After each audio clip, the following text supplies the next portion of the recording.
Hi guys, today we have a different kind of video. You won't see me, but you'll hear me talking about these slides. This is the lesson on science and religion that we started in school already, and I will essentially be going through many of the famous scientists and giving you an insight into what they actually said about religion. We're looking at one very simple idea. The idea that religion and science are complementary.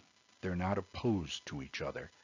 You'll run into that view often in college that somehow science has eradicated religion or that only undereducated people are religious. I hope by the 3 sections of this lesson, you will see that that's not the case. There are many famous, in fact, some of the most famous scientists who thought that religion needed science. And of course, science needs religion. We'll see that with one of the quotes from the great agnostic Einstein later on. You'll see on the screen here what I'm asking you to submit. The next slide will have a quote from John Paul II. I believe most of you already copied this down in school. I'm going to ask you to do it again. Okay, so please just copy it down when I get to that slide. Don't forget you can always pause it. It's a video. There's no rush. Okay, you don't have to keep the video playing. Just pause it. And then to treat the rest of today's lesson like we do the excursuses in class, namely, find 5 things that interest you, tell me about them, and in this case include the scientist's name. They'll all be scientists except for, you'll see Pope Francis in one slide. So make sure I know which slide you're talking about when you get there. So that's what we'll ask you for today. So have a sheet of paper ready or type this, on another computer, however you're doing it. Here is that quote I mentioned. I'm going to pause briefly here, but I would suggest that you simply pause the screen and copy this down. Just simply copy it. We'll talk more about it as we go through the lessons.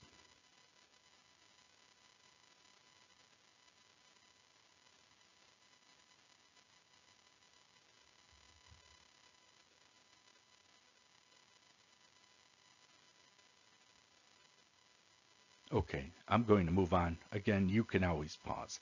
That should sound familiar to you, but I do want to see it again because by the time we get to the third part of this lesson, that's going to be very important. This slide should look familiar to you because you also did this in school. You do not have to do it again.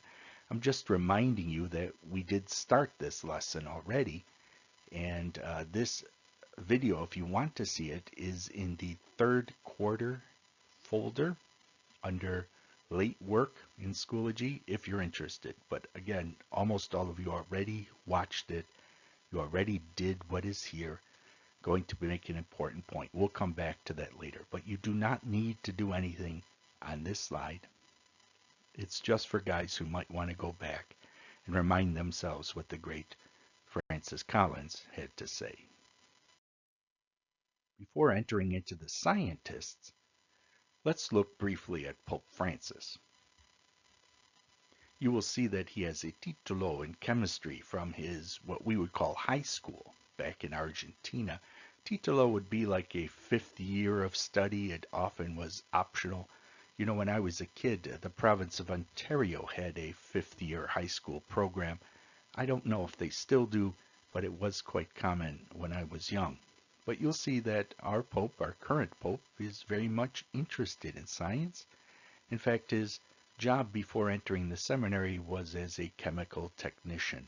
If I'm not mistaken, he didn't work there very long, but it does show his interest in the sciences. Now, we could start with many scientists. You could go back to Aristotle if you want, but let's kind of just agree to start with Copernicus, someone you've undoubtedly heard of before. As far as religion goes, I'll make a couple of points. First, he is buried in the Fromberg cathedral. Well, in 2009, 2010, they finally found where his body was buried in that cathedral. You know, it is not at all unusual for famous people to be buried in churches, either under the floor or in a separate part. Think Westminster Abbey, for example, in England.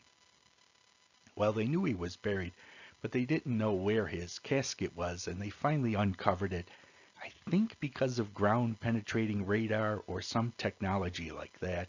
They finally found him and they reburied him in this newer casket in 2010. I rather like the modern memorial they put up in the cathedral to mark the spot. Please note the kind of glass floor that you can peer down. Also notice on the screen that Copernicus was a canon of the Catholic Church, Canon. Canon is sort of like an advisor, if you want to call him that, a church official. It does not mean that he was ordained, say the way a priest or a deacon or a bishop is ordained, but it does tell you of how highly he thought of religion.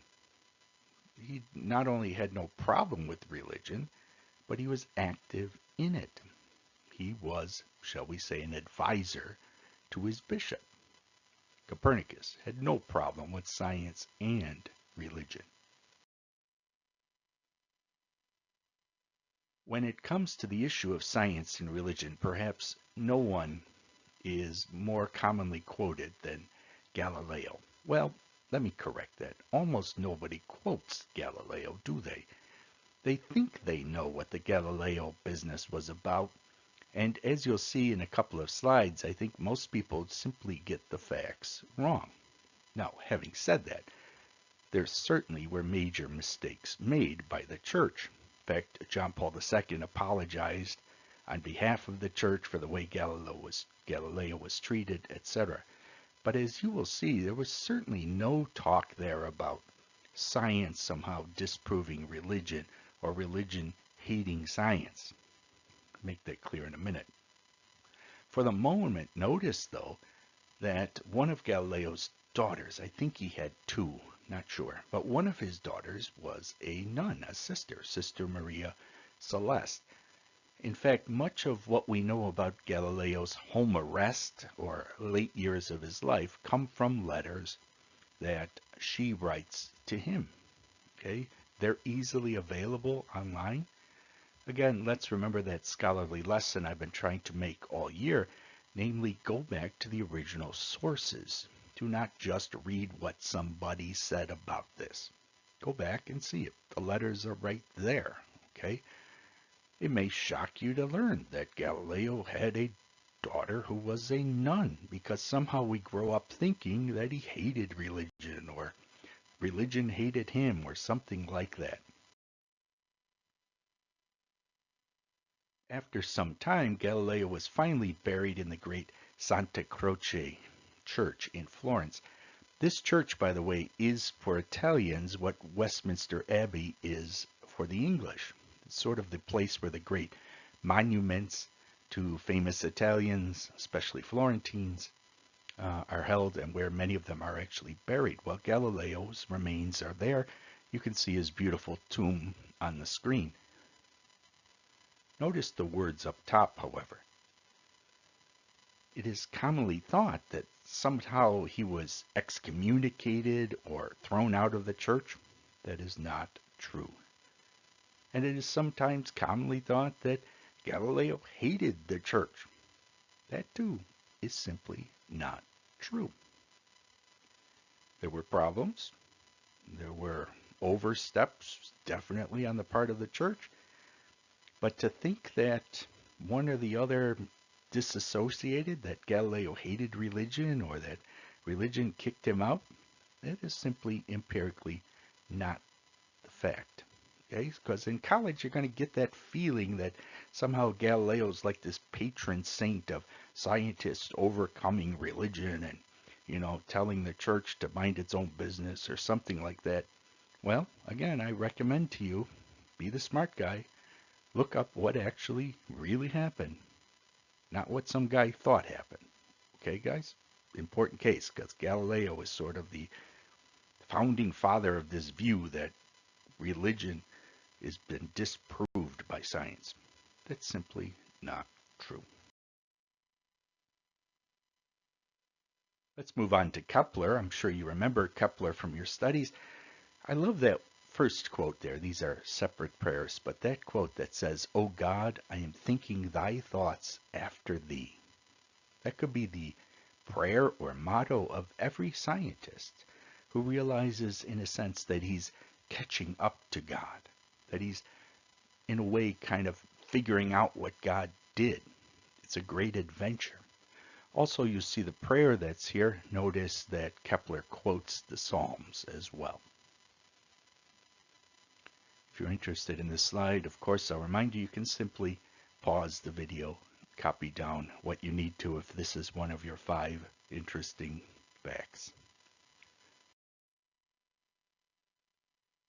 When you did the video on Bishop Barron some lessons back, you were asked to, summarize it, and Pascal was one of the points that came out. Many of you noted that he was addicted to gambling and that he died young. Very true. You'll see the roulette wheel, for example, or roulette is attributed to him. I don't know the full history there. You can look it up. We also came across Pascal not only in the Barron lecture, but in September and October when we did the God handout. You may recall the term Pascal's wager, meaning bet. Wager is a bet. Pascal, in his pensées, his thoughts, his notes, if you want to call them that, essentially said if you are not sure God exists, you should bet that he does. That's the better bet. But we've already seen Pascal. I have a list of some of his scientific achievements there. You science guys can go crazy on that and look up all these things. A major figure in science. What's interesting about him, in many ways, he parallels what will be probably similar to your lives. Namely, he was baptized and brought up as a Catholic, loses his faith later in his life, and then comes back to it. In fact, as an adult, he has these famous memorials. I believe there's more than one, even though it's in the singular here. These are copies of essentially prayers that he wrote, that he kept in his, I guess we call it lab coat or suit coat today. You can see these if you wish, if you go to Paris. There's the actual French version on the side. What's fascinating from a religious point of view is he wants to make it very clear that he is not simply a deist, right? A deist is someone who believes there's a first cause, a God who gets things started, but who doesn't care about his creation. Well, Pascal is being very careful here. I picked out some verses for you. Again, you can go online and read the entire thing, and please do. But you'll see how careful he is to mention that he's not just talking about the gods of or the God of the philosophers and the learned. Rather, he's talking about Jesus, the God of the Bible, how he cannot forget your words, talking about Jesus, and that he has complete submission to Jesus Christ. Pascal did not have any problems with religion and faith, religion and science. In fact, quite the opposite. May I have his faith someday. The fellow we have here is the least well-known of all the slides. And remember, this is only the first part of a 3-part series on science and religion. Nicholas Steno, I'm not claiming would be widely known to you. Maybe if you're a specialist in anatomy or stratigraphy or crystallography, you'll come across his name again. I bring him up because he is the highest ranking, we'll call him scientist. I don't know if he referred to himself as a scientist, because in actuality his career was bishop. He was an auxiliary bishop of Münster, Germany. In fact, he was also a very holy man. He is considered a blessed. You'll remember blessed is one step away from canonization, from being a saint. Okay, so again, probably not a household name unless you're a specialist in those scientists area, but a very high-ranking religious figure, of course. On to Leibniz. Leibniz here is not a scientist, but his work in calculus. Remember, Newton and Leibniz sort of create calculus simultaneously. It's kind of interesting how Newton works to get credit for it, etc. You can look that up if you're a math guy. But Leibniz's work in calculus especially was so widely used among physicists and scientists, of course, so I'm including him, even though it's probably better to call him a mathematician. What's fascinating from the religious point of view, though, is that his only book-length work was a philosophical one on God. In fact, I read it in college. Anybody who's, decently read in the classics of Western philosophy will come across Leibniz's Theodicy. And as I point out there, the Theodicy is dealing with the problem of evil. Problem of evil, you'll recall from September or October, is why do bad things happen to good people? In other words, it's not an argument against the existence of God. It's really a problem for religious people. How do you explain this seemingly anonymous statement? Well, the classic work is Leibniz's work on Theodicy. Okay, so take a look at it sometimes. He had no problem with religion and math, religion and science. Just another example. All right, now we're pulling out the atomic bombs as far as weapons go, right? If you had to name the greatest scientists of all times, maybe Einstein, probably Newton, you decide who's first and second, that's up to you. But this guy's either number one or number two in the common mind when it comes to scientists. Well, Sir Isaac Newton, notice the date of his death, by the way. I put ish there because Britain at the time was in between accepting the current Gregorian calendar and the former Julian calendar, so you'll see different dates here all the time. Don't let it trouble you at all. Here are some quotes. The second one is definitely from the Principia Mathematica, his classic work on gravity, among other things. That's easy to get, free, right? You don't have to pay for it at all. Nobody reads it, sadly, but there it is. I know the second quote here is from that famous book. I believe the other two are as well. Don't quote me on it. But Newton, as we will see, thought that religion and science were complementary. He did not think there was some conflict between them. Remember the Collins video? The same point, right? You need both. We also had that quote from Einstein, which we'll see later. You need both. They're not in opposition to each other. Certainly the great Newton did not think so. Coming at that idea again, here's somebody who is either the first or second most famous scientist in history who you cannot possibly hold up against religion. He would not stand for it. He was a religious man. In fact, here's his quite ornate funeral ornament in Westminster Abbey. Too bad for the London Sem guys. I wish you well. I hope you get there someday. I've never been there either myself. But you'll see the writing right at the base. You can just see part of it. It's in Latin. Here's a translation of it. For our purposes, note the yellow part. Diligent, that means hardworking. Sagacious means wise. And faithful in his expositions of nature, antiquity, that would be history, and the Holy Scriptures, that would be the Bible. He vindicated by his philosophy the majesty of God, mighty and good, and expressed the simplicity of the gospel in his manners. Quite telling, isn't it, gentlemen? Newton is even buried not just with his scientific halo, if you want to call it that, but what he did for religion as well. Newton, no problem with religion and science.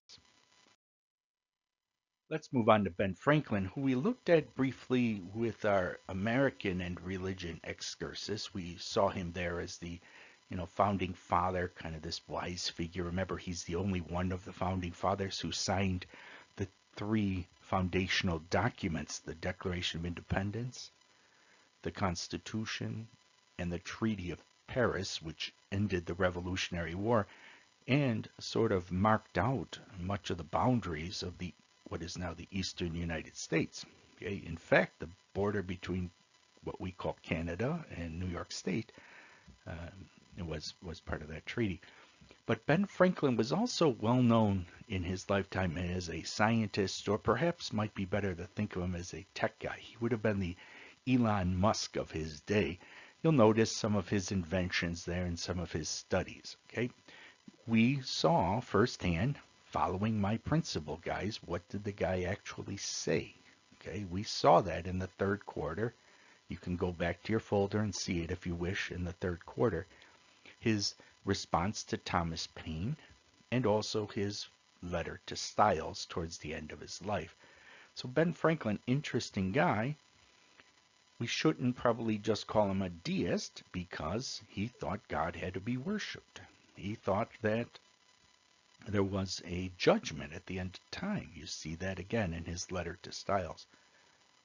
But I think it's also not right to call him a Christian. He had trouble believing Jesus was divine or God. You'll recall in that letter to Styles, he said he's going to find out pretty soon. He had a great sense of humor about it. But Ben Franklin was not terribly religious, but not just philosophical about it. So hard to pinpoint where Franklin was. In fact, in class, in the American Excursus, I used this quote from Franklin's letter to Paine. Remember, Paine is an atheist, and he wanted to publish this book about atheism, and Franklin kind of talks him off the ledge there. But again, keeping in mind that Franklin's not terribly religious makes his words to Paine even more powerful. Franklin says, if men are so wicked with religion, what would they be if without it? You know, that's some wise observation there. He admits, and everybody does really, that religion sometimes causes problems, and people fight about religion, and people feel deeply about it. I've used the metaphor that religion is like gasoline. You can use it for good or you can use it for evil. But here's where his wisdom comes in. He says, well, don't think that the world would be better without it. And as I pointed out in class before, I think the 20th century proves that. When you get governments without religion, they are not better towards their people. I will just put that out as an empirical fact. Yeah, religion causes problems, but don't think getting rid of religion makes them better. In fact, I might add, it makes them worse. We move on now to Ampere, who you may not know as a scientist, but you recognize the word amps, and some of you might know the formulations here, etc.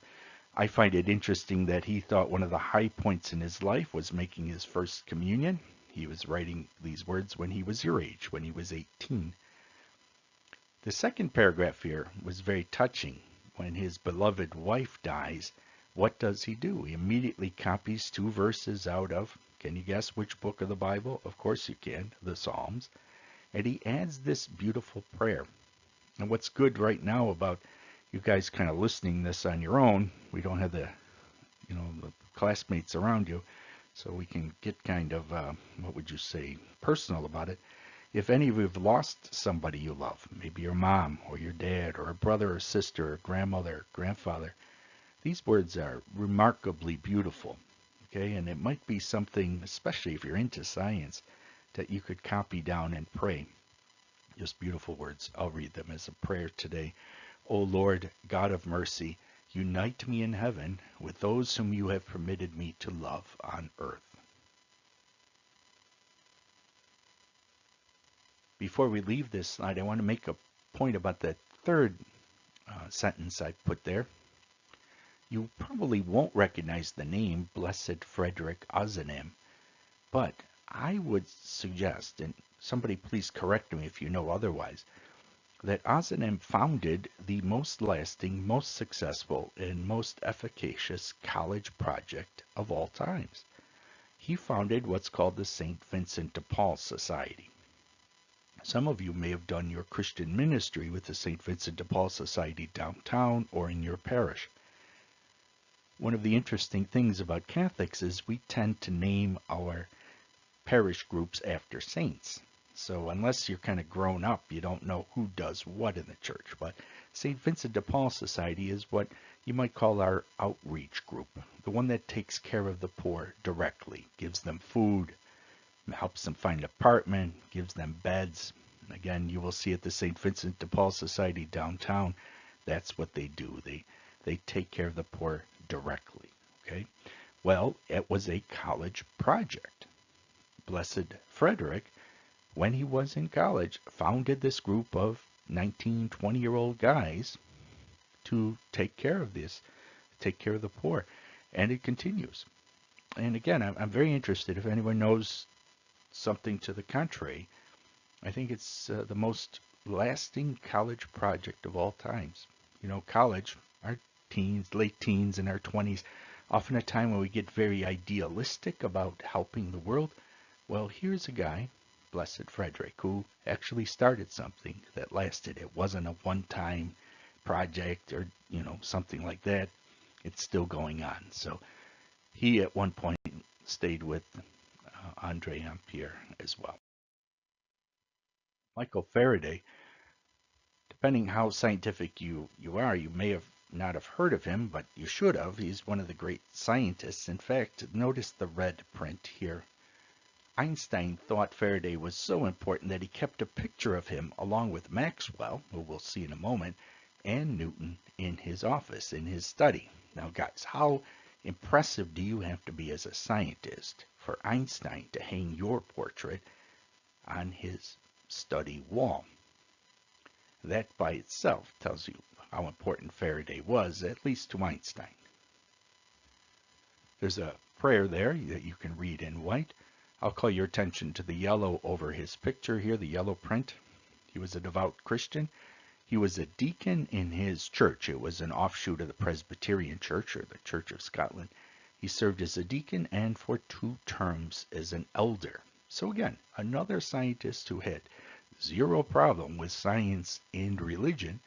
In fact, we might draw the comparison with Copernicus, actually was a minister, was serving the church that he loved as a scientist. Our final scientist today is Maxwell, who, remember, is one of the guys that Einstein had up on his study wall, his office wall. Some of the science nerds here will recognize this one set of Maxwell's equations. There's 2 different ways to write them, of course. I love that first quote, which was said by Maxwell on his deathbed, I believe. I've looked into most philosophical systems and have seen that none will work without a God. Look at the yellow now. You'll see that Maxwell, too, was Scottish, served as an elder. Might think of him as a pastor. Okay, that's a high rank in the church. I believe it's the highest rank in the Presbyterian Church. Again, a guy well-known scientifically, influential, one of Einstein's idols, who had zero problem with religion and science. In fact, he served religion even as a scientist. So that's it today. Remember, we've got 2 more of these sections as I kind of make our way to modern times. You can see I'm using a historical approach here. All I want in your paper today is the Pope's quote that you copied down verbatim. We'll deal more with that later. Don't worry about it. And like an excursus in class, 5 things that interested you as we went along. You can always go back and replay it. Make sure I know which scientist you're referring to. Okay, that's it for today. St. John Baptist de La Salle, pray for us. Live Jesus in our hearts forever. I'll be in touch soon. God bless.